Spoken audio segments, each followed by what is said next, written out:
जब भी हम इतिहास की बात करते हैं तो महाराणा उदय सिंह द्वितीय ये एक ऐसा नाम है जो अक्सर दो और बहुत बड़े नामों के बीच में कहीं दब सा जाता है। एक तरफ उनके पिता महान योद्धा राणा सांगा और दूसरी तरफ उनके वीर पुत्र महाराणा प्रताप। और ज्यादातर यही माना जाता है कि वो इस शानदार विरासत की बस एक कमजोर कड़ी थे। लेकिन क्या सच में कहानी सिर्फ इतनी ही है? देखिए, एक तरफ इतिहास उन पर कायर होने का, युद्ध से भागने का आरोप लगाता है, तो वहीं दूसरी तरफ उन्हें उदयपुर जैसे खूबसूरत शहर का संस्थापक, एक दूरदर्शी रणनीतिकार भी मानता है। तो चलिए आज मिलकर इस पहेली को सुलझाते हैं और मेवाड़ के इस सबसे विवादास्पद शासक की कहानी से जुड़े सच और मिथकों की परतें हटाते हैं। सवाल सीधा है, आखिर झीलों की नगरी खूबसूरत उदयपुर को बसाने वाले इस इंसान की असली कहानी क्या थी? देखिए, इस कहानी की शुरुआत किसी कमजोरी से नहीं बल्कि जिंदा रहने के लिए एक जबरदस्त जद्दोजहद से होती है। उदय सिंह का बचपन हर मोड़ पर साजिशों, धोखे और बलिदान से घिरा हुआ था। बात है साल 1537 की। चित्तौड़ के सिंहासन पर बनवीर नाम के एक साजिशी ने कब्जा कर लिया। राजा विक्रमादित्य को मारने के बाद उसकी तलवार निकली मेवाड़ के नन्हे से वारिस उदय सिंह के लिए। जब बनवीर उदय सिंह के कमरे में पहुंचा तो उनकी धाय मां पन्ना धाय ने वो किया जो कोई सोच भी नहीं सकता। उन्होंने अपने जिगर के टुकड़े अपने बेटे चंदन को उदय सिंह की जगह पालने में सुला दिया। बनवीर ने चंदन को ही राजकुमार समझकर मार डाला और इस बीच पन्ना धाय अंधेरे में असली उदय सिंह को लेकर वहां से निकल गई। उन्होंने अपने बेटे की कुर्बानी देकर मेवाड़ का भविष्य बचा लिया। तो आप देख सकते हैं कि उनके शुरुआती साल कितनी उथल-पुथल में गुजरे। पहले भाई का मुश्किल शासन, फिर बनवीर का कब्जा और पन्ना धाय के उस महान बलिदान के बाद भी उन्हें सालों तक छिपकर रहना पड़ा। आखिरकार 1540 में कुंभलगढ़ में जाकर उनकी ताजपोशी हुई और वो मेवाड़ के महाराणा बने। और यहीं से उनकी कहानी सिर्फ जिंदा बचने की नहीं रहती। अब कहानी मुड़ती है एक दूरदर्शी शासक के तौर पर उनकी सबसे बड़ी, सबसे यादगार उपलब्धि की तरफ। लेकिन एक मिनट, यहाँ एक बहुत बड़ा सवाल उठता है। जब मेवाड़ के पास चित्तौड़ जैसा मजबूत, जिसे अजय माना जाता था, वैसा किला था, तो फिर एक नई राजधानी बनाने की जरूरत ही क्या पड़ गई?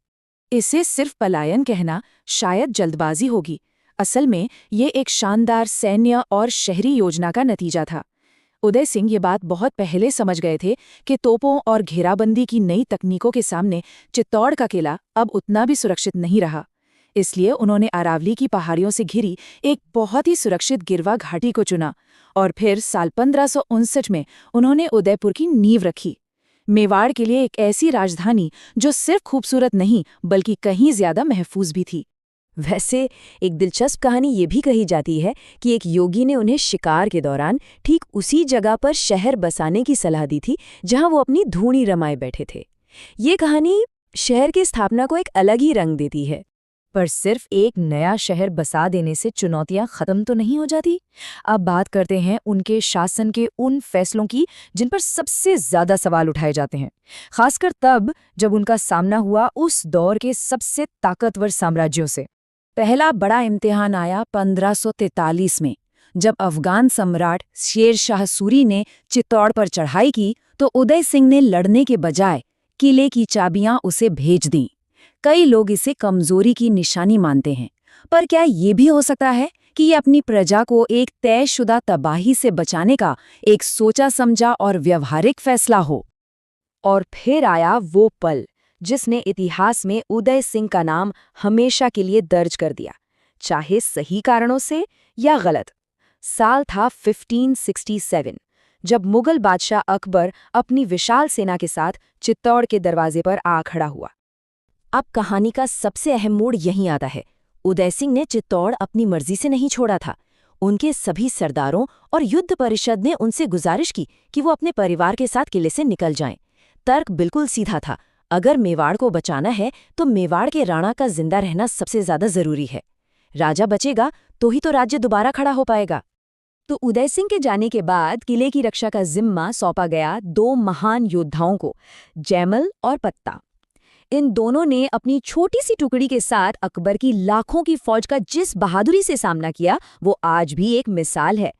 उनकी वीरता से तो दुश्मन यानी अकबर भी इतना प्रभावित हुआ कि बाद में उसने इन दो बहादुरों की मूर्तियां आगरा के किले के मुख्य दरवाजे पर लगवाईं।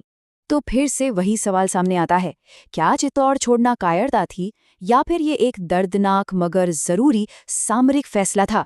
एक ऐसा फैसला जिसका असली मकसद मेवाड़ के भविष्य के लिए राणा को सुरक्षित रखना था, ताकि ये लड़ाई आगे भी जारी रह सके।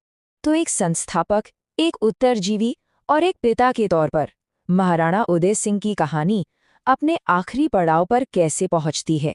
ये याद रखना बहुत जरूरी है कि चित्तौड़ छोड़ने का मतलब ये बिल्कुल नहीं था कि उन्होंने हार मान ली थी। नहीं, वो अपनी नई राजधानी उदयपुर और दूसरे पहाड़ी किलों से मुगलों के खिलाफ अपना संघर्ष लगातार जारी रखे हुए थे। और फिर 28 फरवरी 1572 को सिर्फ 49 साल की उम्र में गोगुंदा में उनका निधन हो गया, और इसी के साथ मेवाड़ के इतिहास का एक तूफानी अध्याय भी खत्म हुआ। लेकिन जाने से पहले उन्होंने एक ऐसा फैसला लिया जो मेवाड़ के लिए बहुत खतरनाक साबित हो सकता था। अपनी पसंदीदा रानी धीरबाई भटियानी के प्रभाव में आकर उन्होंने अपने बड़े और ज्यादा काबिल बेटे प्रताप की जगह उनके बेटे जगमाल को अपना उत्तराधिकारी घोषित कर दिया।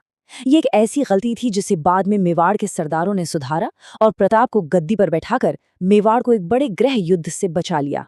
और यहीं हम इस कहानी के सबसे बड़े सवाल पर आके रुकते हैं। जरा सोचिए, अगर पन्ना धाय के उस बलिदान के बाद उदय सिंह जिंदा ही न बचे होते, या अकबर के हमले के वक्त वो भी लड़ते हुए मारे गए होते, तो क्या मेवाड़ को कभी महाराणा प्रताप जैसा नायक मिल पाता? शायद उदय सिंह की सबसे बड़ी विरासत कोई किला या शहर नहीं, बल्कि उनका जिंदा रहना ही था, जिसने मेवाड़ के सबसे महान नायक के लिए जमीन